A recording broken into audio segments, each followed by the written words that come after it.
अल्लाह हाफिज डोल गरीबां दा तेन आखरी गल समझावां और तेरे वतन नु छोड़ के टुर चलना अल्लाह जानदा मुड़ना आवां।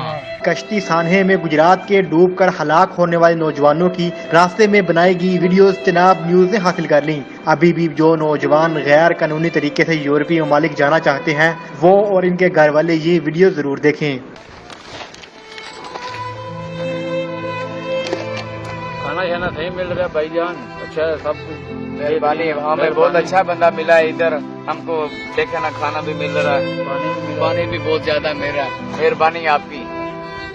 बात करो जी भाई, बहुत अच्छा खिदमत की है भाई लोगों ने, खाना वाना पानी सब कुछ दिया है, अच्छा गाड़ी भेजा है, बिल्कुल अच्छे आए हैं। ड्राइवर बहुत अच्छा था, ड्राइवर बहुत अच्छा था भाई। ये 4 नफर खाना रोटी ठीक बराबर। हाँ बराबर बराबर।